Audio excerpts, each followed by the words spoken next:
Intermittent fasting refers to eating plans that alternate between fasting and eating periods.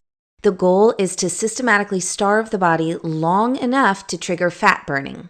While research is still underway and the method may not be suitable for everyone, there is evidence that, when done correctly, intermittent fasting can help lose weight, lower blood pressure and cholesterol, prevent or control diabetes, and improve brain's health. During a meal, carbohydrates in food are broken down into glucose. Glucose absorbs through the intestinal wall into the bloodstream and is transported to various organs, where it serves as the major energy source. Excess glucose is stored for later use in the liver and adipose tissue in the form of glycogen and fats.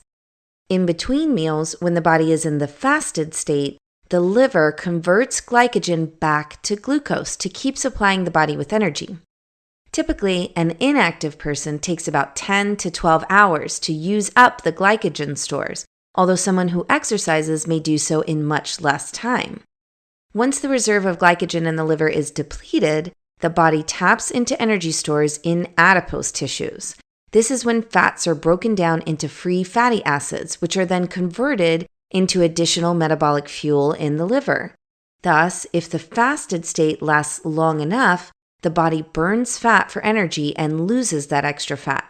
Losing the extra fat is translated into a range of associated health benefits. Insulin is the hormone required for driving glucose into cells. Insulin level is regulated to match the amount of glucose in the blood, that is, high after a meal and low between meals. Because insulin is secreted after each meal, eating throughout the day keeps insulin levels high most of the time. Constant high insulin levels may desensitize body tissues, causing insulin insensitivity, the hallmark of prediabetes and diabetes type 2. Fasting helps keep insulin levels low, reducing diabetes risks. Fasting also has beneficial effect on the brain. It challenges the brain the same way physical or cognitive exercise does.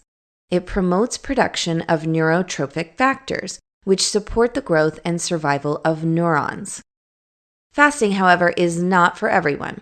Among those who should not attempt fasting are children and teens, pregnant or breastfeeding women, people with eating disorders, diabetes type 1, advanced diabetes, or some other medical problems, people who are underweight or frail.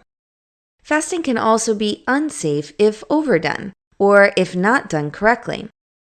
There are several approaches to intermittent fasting, but the easiest to achieve is perhaps the one that simply extends the usual nighttime fast. A daily cycle of 16-hour fast followed by an 8-hour eating window is usually sustainable. For intermittent fasting to be safe and effective, it must be combined with balanced meals that provide good nutrition. It is important to stay hydrated and know your physical limits while fasting. The fast must be broken slowly. Overeating after fast, especially of unhealthy foods, must be avoided.